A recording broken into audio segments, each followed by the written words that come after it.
Jeff Passan has revealed a shocking New York Yankees trade update that nobody saw coming, as the Yankees have now been revealed to be favorites for multiple different players that would help them solve the issue that Yankee fans cannot stop talking about this season, which it has to be fixed, and Brian Cashman's going to have to do something about this, and we are going to break it all down as trade season is in full swing. What's up, guys? Welcome back to Yankees Digest. It's Chris here. I promise we will not just be putting out trade videos. I know this is the third one in a row, but we do have some other great videos coming out as well. But let's jump right into it, guys. If you're part of that 75% that's not subscribed to Yankees Digest and you're enjoying this content, you're having fun, then make sure to subscribe. We got great content coming at you every single day. And also, it's official. You're not just stuck staring at this ugly face from now on. We do have a new creator on Yankees Digest who will be making their debut very soon. So stay tuned for that and make sure to be subscribed to see our next great Yankees Digest creator. They'll also obviously be here as well. You're not getting rid of me. But wanna know who might be getting rid of some players? Multiple teams that the Yankees could be taking advantage of. Look, the New York Yankees, they are in an interesting area right now. They're first in the American League East. It's not like that lead is safe. The Rays are on them, but the Yankees are clearly the best team in the AL East thus far this season. They've not proved it against AL East teams, but they are the best team in the American League East, and they should be winning their division, which will prevent them from being in a wild card game, which makes it easier for the Yankees to evidently make it back to the World Series. Right now, they are generally, I should say, viewed as the favorites to get out of the American League. However, it's far from a done deal, obviously, and they do need some key upgrades in some key areas. Now, we already went over that video discussing how the Yankees, they're going to be looking at the outfield, specifically right-handed outfielders. They're going to be looking at the bullpen. We have some bullpen stuff coming out soon. They're also going to be looking at third base. Third base is a weird position for the Yankees. Right now, Jazz Chisholm Jr. is playing out of position at third base because DJ LeMahieu no longer has the arm to play that position, and because of that, the Yankees find themselves in a situation where they're just trying to navigate these waters while they figure out a trade to make this team better. When the Yankees traded for Jazz Chisholm, Brian Cashman made a move that he knew would be risky. He'd be going out there and acquiring Chisholm mainly to play third base, despite the fact that he had never done it, but it paid off. Chisholm played well, and once again, he's at third base, and he's hitting like crazy. So it does have some fans thinking, well, maybe we keep him there. Maybe we figure out a second baseman instead. If that works, then you go get that. Whatever the best player you can get is, whether it's a second or a third baseman, in my opinion, that is what you do. But the Yankees, they are looking more at third base, as Jeff Passan revealed multiple targets for the Yankees, starting off with probably the biggest and best free agent, biggest name and best, not free agent, trade target that's possible, and Alex Bregman, the Boston Red Sox third baseman. Bregman was rumored to be going to the Yankees a lot over the offseason. We certainly made our Bregman videos back then in regards to that potential of him going to the Yankees. He ended up signing with Boston, where I actually did predict him to sign multiple times throughout, doing some Yankee videos on Bregman. But it doesn't seem like he's long for the Red Sox. It was not a long-term contract, and now he's dealing with a quad injury. And he missed a long time with a quad injury back in Houston. And the Red Sox, there has been thought of trading him, as they're completely falling out of contention. Also trading Rafael Devers to the Giants, as we all know. And though the chance of trade is low, the next guy we're going to talk about, it's not. But in regards to Bregman, it would be a very interesting move. Now, Passan broke it down, saying Bregman has been an elite big league hitter since he entered the league in 2016, but has leaned more into power this year. With his highest isolated power since 2019, most of his underlying power indicators, barrel rate, maximum exit velocity, average launch angle, and hard hit rate, are at career highs. His $40 million salary and the chance to opt into 2 more years at $40 million annually significantly shortens the list of teams that would take on his deal. And the best fits are the Chicago Cubs, the Detroit Tigers, the New York Yankees, and the New York Mets. Now, the Yankees clearly need a third baseman. They did have interest in Alex Bregman. Here was the big reason why the Alex Bregman stuff didn't seem to pan out for New York. Hal Steinbrenner didn't want to keep paying guys. He was like, nope, it's unsustainable. I'm only worth $8 billion.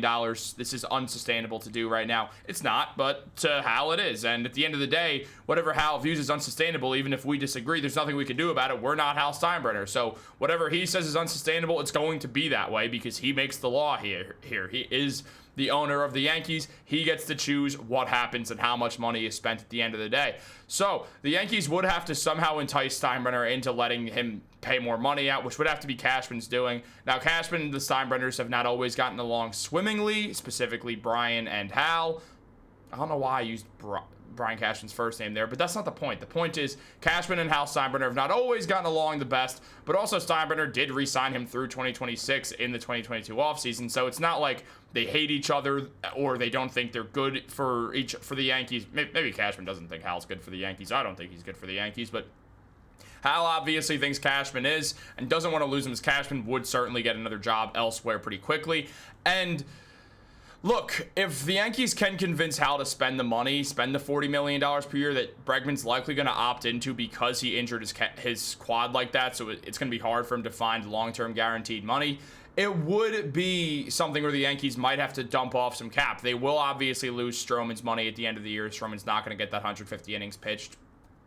And because of that, the Yankees, they're going to have a bit more spending money, but still, it's not that $40 million per year that Boston ended up giving him. John Henry decided to spend some money again, but there is a real world where Breggy gets traded here. Bregman has been good when he played this season. He had a 2.9 WAR, 179 at bats, 59 hits. That's a 299 batting average, 11 home runs as well, 35 RBIs, had a slugging percentage at .553, which is well above his career average, an OPS of .938, which is well above his career average, an OPS plus of .159, which is well above his career average, on-base percentage above average. Look, Alex Bregman was having his best year as a baseball player before going down with that quad injury. Now, he might be out. He's expected to be out for an extended period of time here, which is why the Red Sox could look to move him, because it's not like he's going to be there long-term, or it's not guaranteed he's going to be there long-term. He's not the youngest man in the world as well. He's not old at all, but he's not the youngest man in the world, so... And he'll likely opt into this contract. So if the Red Sox decide they're done spending money as they traded off Devers' contract, then there is some sense into trading for Alex Bregman. In fact, I think there's a ton of sense in trading for Bregman. He's an excellent fielder. He's a Gold Glover. He's a Silver Slugger. If you can get him back for playoff baseball, I think Bregman would be a great fit on the Yankees. He's a great fielding third baseman who covers third base super well, so Jazz Chisholm can be a second baseman once again. The Yankees then have an elite fielding infield. And on top of that, you get a guy in Bregman who could easily be your leadoff hitter, solve that problem as well. And oh, look, he's right-handed. What the Yankees want out of their third baseman, it is a perfect fit. Now, on top of that, we also have to look at another name who is also linked, and that is Ryan McMahon of the Colorado Rockies, who is a 60% chance to be traded according to Passan. Also, side note, I did want to pronounce his name MC Mahan just because the amount of times I mispronounce names on this channel, but I did decide against it. I don't think any of you guys care, so I'm just going to continue on. McMahon is someone who has been rumored for the Yankees to have been having interest for, 3-4 years now. McMahon is an excellent fielder. He is a great fielder whose bat has been streaky, and he is a left-handed hitter, which will probably diminish the Yankees' interest to a degree since they are looking for righties here. However, McMahon is someone we know the Yankees have held interest in. Passan mentioned that McMahon is on pace to keep his 4-year, 20-home run streak alive with above-average power, patience, and third-base defense, but a more middling contract rate and base running value. He has 2 years and $32 million left on his contract after this season. The best fits are the Yankees being listed first, before the Detroit Tigers, Milwaukee Brewers, Minnesota Twins, and Seattle Mariners as other teams to show interest in Bregman. I expect Detroit definitely will show... I said Bregman. McMahon, I expect Detroit will look at McMahon. I could see Milwaukee looking at him. I could definitely see Seattle looking at him, and I do think the Yankees will look at him. Now, McMahon, candidly, it comes down to the whole situation of the hitting. He's not having his best batting year at all. He's batting with a 222 average. His OPS is a 737. He's got 97 OPS plus, and the base running's not great. there is a bit to worry about here, considering he is a Colorado Rocky, and the hitting numbers are not great when your slugging percentage is a 410 as a Rocky. And this was mentioned by Christy Ackert, who also discussed this, saying that McMahon might be the better fit for the Yankees. He's signed for 2 more seasons at a manageable $32 million total, and if Colorado eats a little bit of salary or settles for a modest return, he could slide into New York's plans without blowing up the farm. The big question is whether his bat can travel. At Coors Field this season, McMahon is hitting with a 276 average with a 401 on-base percentage and a 526 slugging percentage. On the road, those numbers drop to a 180 average, 263 on base, and 320 slugging. That's a pretty massive split, and you cannot ignore it. So the Yankees, they can't be going out, like, candidly, especially because the fit thing's an issue with the left-handed batting, and the Yankees more looking for a righty. You can't trade much of value for McMahon. You can't. He's got 2 years left on his deal. He's not hitting outside of Coors Field, which is the best hitting park because the thin air, the ball travels a little bit better.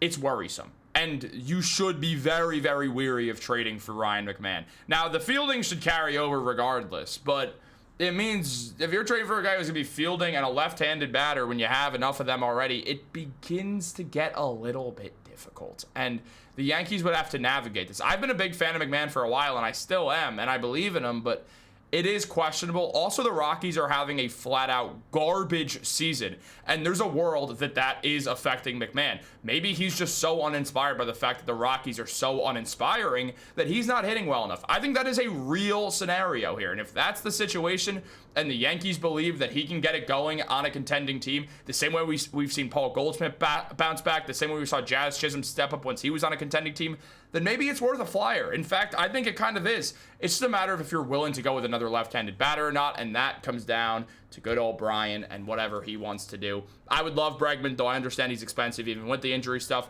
McMahon's a cheaper option if you just want to get someone. They should check in on Ramirez out in Cleveland. It just makes sense. We'll see what they do. What do you guys think about these two guys? Let me know what you think in the comments down below. Like this video, subscribe, turn on post notifications if you're feeling funky. Have a great day, and go Yankees.